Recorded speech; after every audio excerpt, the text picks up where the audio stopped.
Welcome back to the channel. Excited to go into part 2 here of the definitive guide to fixing your slice.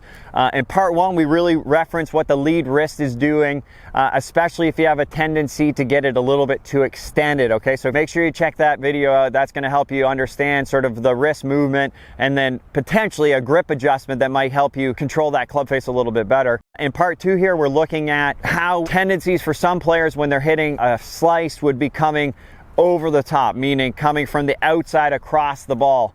Ultimately, when we're hitting a slice, the face is open to the path, making the ball slice, okay? So for this one, we're talking about if the club's coming over the top or the path's getting on TrackMan too far to the left for a right-handed golfer or minus, okay, when we have the numbers posted. I'm gonna talk about the lower body today, specifically the trail hip, okay, when we're looking at the backswing, okay? So if we're limited and potentially don't have a great amount of internal rotation in that trail hip, okay? So that's a movement that helps me turn into my backswing, okay? So I'm going into internal rotation of my hip when I do this movement here. If I'm not able to turn into my hip in my backswing, what happens is I get here, and since I haven't turned back, well, I haven't turned back, but I'm gonna turn down, okay? So if I haven't turned back and I'm gonna turn down, you can see how my body's gonna react and how that club's gonna move out and across the ball, okay? So if I set up there and I'm in that setup position, just as an example, if I'm not able to turn in this backswing, so I'm gonna do my backswing where I don't turn and then I just turn down, okay? So if I do that motion, so I turn back without being able to move my hip and then I turn down, that club is coming right over the top. That one actually was a little bit thin.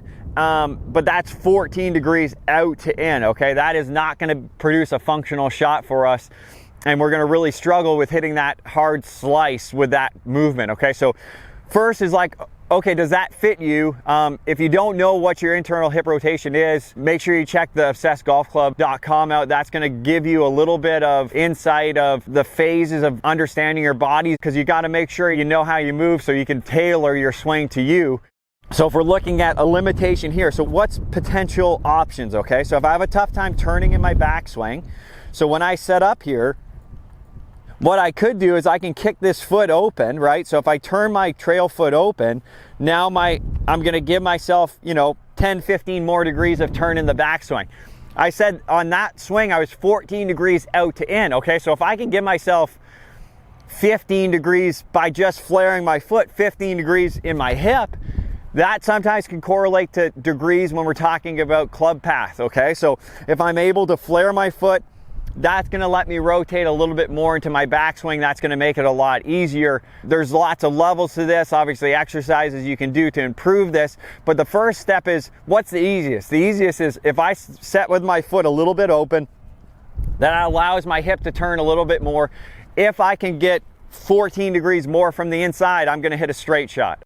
If that's not enough, all I need to do is set up with my stance slightly closed, aim to the right with my foot a little bit turned. So from there, well, now I have all this turn in my backswing. You can see how that's gonna really change where that club's coming from when I come down, right? So that one is going to be 9 from the inside, okay? So I obviously consciously changed my setup a lot, changed my foot position.